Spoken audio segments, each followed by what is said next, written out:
ବାହାରକୁ ବାହାରିବା ନିହାତି ଜରୁରୀ। ଦର୍ଶକ ବନ୍ଧୁ, ଦୁନିଆକୁ ଦେଖିବାର ଆବଶ୍ୟକତା ନିହାତି ରହିଛି। ଜୀବନରେ ଅନୁଭବ କର, ଧୋକା ଖାଅ, ନିଜକୁ ମଜବୁତ ବନାଅ। ଶୋଇକି ସ୍ୱପ୍ନ ସମସ୍ତେ ଦେଖନ୍ତି, କିନ୍ତୁ ଆପଣ ଏମିତି ସ୍ୱପ୍ନ ଦେଖନ୍ତୁ ଯେଉଁ ସ୍ୱପ୍ନ ଆପଣଙ୍କୁ ରାତିରେ ଶୋଇବାକୁ ଦେଉନଥିବ। ଜୀବନରେ କିଛି ଭିନ୍ନ କରିବାକୁ ଚେଷ୍ଟା କରନ୍ତୁ, ନିଜକୁ ଧୈର୍ଯ୍ୟବାନ ବନାନ୍ତୁ, ସଫଳତା ନିଶ୍ଚୟ ପାଇବେ। ନମସ୍କାର ଦର୍ଶକ ବନ୍ଧୁ, ଆପଣମାନଙ୍କୁ ସ୍ୱାଗତ କରୁଛୁ ଆମ ଚ୍ୟାନେଲରେ। ଯଦି ଆପଣମାନେ ଆମ ଚ୍ୟାନେଲରେ ନୂଆ ଅଛନ୍ତି, ଆମ ଚ୍ୟାନେଲକୁ ସବସ୍କ୍ରାଇବ୍ କରିଦିଅନ୍ତୁ।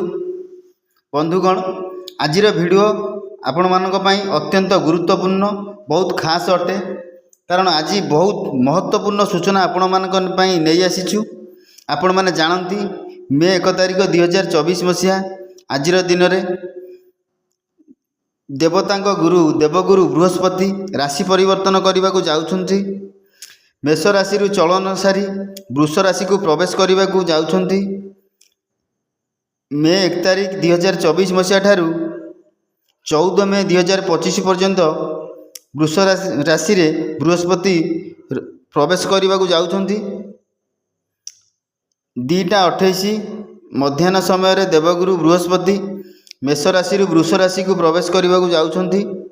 ପ୍ରତି ବର୍ଷକୁ ଥରେ ଦେବଗୁରୁ ବୃହସ୍ପତି ରାଶି ପରିବର୍ତ୍ତନ କରିଥାନ୍ତି। ପ୍ରତ୍ୟେକ ରାଶିରେ 12 ମାସ ପର୍ଯ୍ୟନ୍ତ ରହିଥାନ୍ତି। ବୃହସ୍ପତି ବୃଷ ରାଶିରୁ 12 ବର୍ଷ ପରେ ଦେବଗୁରୁ ବୃହସ୍ପତିକୁ ପ୍ରବେଶ କରିବାକୁ ଯାଉଛନ୍ତି। ଆଜି ଆମେ ଆଲୋଚନା କରିବା ଦେବଗୁରୁ ବୃହସ୍ପତିଙ୍କର ରାଶି ପରିବର୍ତ୍ତନ ହେବାକୁ ଯାଉଅଛି। କେଉଁ ରାଶି ପାଇଁ ଅଧିକ ଲାଭବାନ ହେବାକୁ ଯାଉଛନ୍ତି, କେଉଁ କେଉଁ ରାଶି ଭାଗ୍ୟଶାଳୀ ହେବାକୁ ଯାଉଛନ୍ତି 12ଟି ରାଶି ମଧ୍ୟରୁ। ତେବେ ଆସନ୍ତୁ ଜାଣିବା କିଏ ସେହି 7ଟି ଭାଗ୍ୟଶାଳୀ ରାଶି, ଯିଏ ଭାଗ୍ୟବାନ ହେବାକୁ ଯାଉଛନ୍ତି। ମହାସଂଯୋଗ ଘଟିବାକୁ ଯାଉଛି ଦୀର୍ଘ 12 ବର୍ଷ ପରେ। ତେବେ ଆସନ୍ତୁ ଦର୍ଶକ ବନ୍ଧୁ ଜାଣିବା ଭିଡ଼ିଓରେ। ଯଦି ଆପଣମାନେ ଆମ ଚ୍ୟାନେଲରେ ନୂଆ ଅଛନ୍ତି, ଆମ ଚ୍ୟାନେଲକୁ ସବସ୍କ୍ରାଇବ୍ କରନ୍ତୁ, ଭିଡ଼ିଓକୁ ସେୟାର କରନ୍ତୁ, ଲାଇକ୍ କରନ୍ତୁ, କମେଣ୍ଟ କରନ୍ତୁ। ରାହୁ, ଶନି ଓ ଗୁରୁ 3 ଗ୍ରହଙ୍କର ରାଶି ପରିବର୍ତ୍ତନ ଆମ ଜୀବନରେ ସବୁଠୁ ଅଧିକ ପ୍ରଭାବ ପକାଇଥାଏ। ଏ ଅଧିକ ସମୟ ପର୍ଯ୍ୟନ୍ତ ଗୋଟିଏ ରାଶିରେ ରହିଥାନ୍ତି। ଶନି 2.5 ବର୍ଷ ରହିଥାନ୍ତି, ରାହୁ 1.5 ବର୍ଷ ରହିଥାନ୍ତି ଓ ଗୁରୁ 1 ବର୍ଷ ପାଇଁ ରହିଥାନ୍ତି। ଗୋଟିଏ ରାଶିରେ ରହିଥାନ୍ତି। ଏ ଗ୍ରହମାନଙ୍କର ଗୋଚର ଗୁରୁତ୍ୱପୂର୍ଣ୍ଣ ମହତ୍ତ୍ୱ ରଖିଥାଏ। ଆସନ୍ତୁ ଜାଣିବା କିଏ ସେହି ସୌଭାଗ୍ୟଶାଳୀ ରାଶି। 12 ରାଶି ମଧ୍ୟରୁ କିଏ ସେହି 7 ରାଶି ଭାଗ୍ୟଶାଳୀ ରାଶି ହେବାକୁ ଯାଉଛନ୍ତି 1 ମେ ଠାରୁ। କିଏ ସେହି ରାଶି, କ'ଣ ପାଇଁ ସେହି 7 ରାଶି ହେବାକୁ ଯାଉଛନ୍ତି ଭାଗ୍ୟଶାଳୀ, କେଉଁ କାରଣ ପାଇଁ ସେହି ରାଶି ହେବାକୁ ଯାଉଛନ୍ତି ଭାଗ୍ୟବାନ, କ'ଣ ଏମିତି ହେବାକୁ ଯାଉଅଛି ଏହି 7 ରାଶିମାନଙ୍କ ସହିତ। ଦେବଗୁରୁ ଆପଣମାନଙ୍କୁ କେଉଁ ଶୁଭ ଫଳ ଦେବାକୁ ଯାଉଛନ୍ତି, ଆସନ୍ତୁ ଜାଣିବା। ଜନ୍ମ ରାଶି ଉପରେ ଆଧାରିତ ଅଟେ ଆମର ଏହି ରାଶିଫଳ। ସର୍ବପ୍ରଥମେ ଜାଣିବା ସେହି ଭାଗ୍ୟଶାଳୀ ରାଶି ବିଷୟରେ। ସେହି ରାଶିଟି ହେଉଛି ବୃଷ ରାଶି। ସବୁଠୁ ଉତ୍ତମ ରାଶି ଅଟେ ବୃଷ ରାଶି। ସନ୍ତାନ ପ୍ରାପ୍ତି ପାଇଁ ଅତି ଉତ୍ତମ ସମୟ ଆସିଯାଇଅଛି। ବୃଷ ରାଶିର ବ୍ୟକ୍ତି ଓ ମହିଳା ଫ୍ୟାମିଲି ପ୍ଲାନିଂ ପାଇଁ ଏହା ଅତି ସୁନ୍ଦର ସମୟ ଆସିଯାଇଛି। ଆପଣଙ୍କର ବିବାହ ଯୋଗ ରହିଛି। ଗୁରୁ 1 ବର୍ଷ ପାଇଁ ବୃଷ ରାଶିରେ ରହିବେ। ଆପଣଙ୍କର ଦାମ୍ପତ୍ୟ ଜୀବନ ବହୁତ ଭଲରେ କଟିବ। ଦୈନିକ ଆୟ ଅତି ଉତ୍ତମ ରହିବ, ଆୟ ବୃଦ୍ଧି ହେବ। ବୃଷ ରାଶିର ବ୍ୟକ୍ତିଙ୍କର 12 ବର୍ଷ ପରେ ଭାଗ୍ୟର କବାଟ ଖୋଲିବାକୁ ଯାଉଅଛି। ଆପଣଙ୍କର ଭାଗ୍ୟରେ ମହାପରିବର୍ତ୍ତନ ହେବାକୁ ଯାଉଅଛି। ଯେଉଁ କାର୍ଯ୍ୟରେ ଅଧାରେ ଅଟକି ରହିଥିଲା ତାହା ସମ୍ପୂର୍ଣ୍ଣ ହେବ। ପିତାଙ୍କ ସହିତ ସମ୍ପର୍କ ଅତି ନିବିଡ଼ ହେବ। ଯେଉଁ କାର୍ଯ୍ୟରେ ବାଧା ଉପୁଜୁଥିଲା ତାହା ସମ୍ପୂର୍ଣ୍ଣ ହେବ। ଗୁରୁଙ୍କ ଶୁଭ ଦୃଷ୍ଟି ଆପଣଙ୍କ ପାଇଁ ବହୁତ ଭଲ ସମୟ ଆଣିଦେଇଛି। ଆପଣ ଯାହା ଚାହିଁବେ ଏହି ସମୟ ମଧ୍ୟରେ କରିପାରିବେ। ଏହା ଆପଣଙ୍କ ପାଇଁ ଅତି ଉତ୍ତମ ସମୟ। ଦେବଗୁରୁ ବୃହସ୍ପତିଙ୍କର ରାଶି ପରିବର୍ତ୍ତନ ଆପଣଙ୍କୁ ବହୁତ ଭଲ ସଂକେତ ଦେଉଛି। ଆପଣ ଯଦି କିଛି ଶୁଭ କାର୍ଯ୍ୟ କରିବା ପାଇଁ ଚାହୁଁଛନ୍ତି ତାହେଲେ କରନ୍ତୁ। ତେବେ ଆସନ୍ତୁ ଜାଣିବା ପରବର୍ତ୍ତୀ ରାଶି। ଦ୍ୱିତୀୟ ରାଶି ହେଉଛି କର୍କଟ ରାଶି। କର୍କଟ ରାଶି ପାଇଁ ବହୁତ ଭଲ ସମୟ ଆସିଯାଇଅଛି। ଦେବଗୁରୁଙ୍କର ରାଶି ପରିବର୍ତ୍ତନ ଆପଣଙ୍କ ବହୁତ ଲାଭବାନ ହେବ। बड़ भाई भौणी सहित संपर्क अति निबिड़ हेब। चाकरी रे कर्कट राशि चाकरी रे पदोन्नति मिल पारे। आपण जदि गाड़ी भड़ा व्यवसाय करूथांती बा ट्रैवलिंग बिजनेस करूथांती बहुत रु बहुत लाभवान हेबे। बड़ भाई भौणी ठारू आपण लाभवान हेबे। संतान पक्ष अति उत्तम रहिबो। किछि शुभ खबर मिल पारे। प्रेम जीवन में मध्य सफलता पाइबे। विवाह हेबार संभावना रही। दाम्पत्य जीवन रे खुशी रहिबे। परिवार मध्य रे आनंद उल्लास देखादेव। एक वर्ष पई गुरुंकर राशि परिवर्तन कर्कट राशि पई वरदान साब्यस्त होईछि। बहुत भल समय रही। तेबे आसंतु जानिबा तृतीय राशि विषय रे। देवगुरु बृहस्पति राशि परिवर्तन तृतीय राशि में कौन रोची।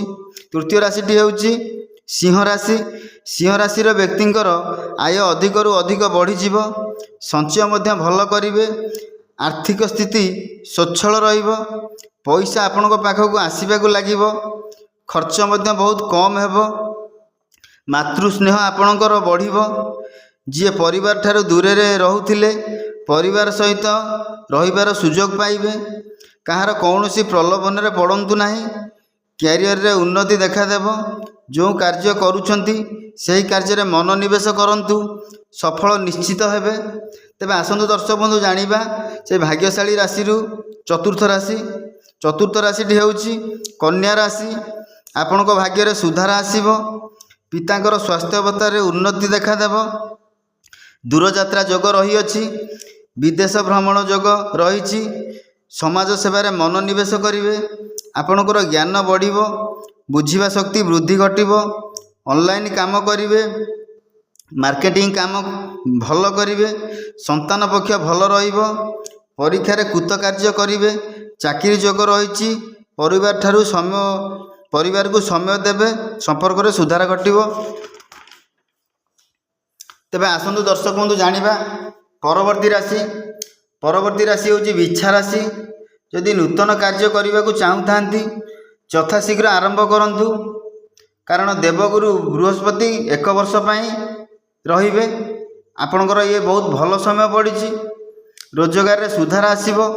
आपणकर वैवाहिक जीवन रे मध्य सुधार आसीबाकू जाउछि। आपणकर प्रमोशन हेबाकू जाउछि। भल जॉब मिल पारे।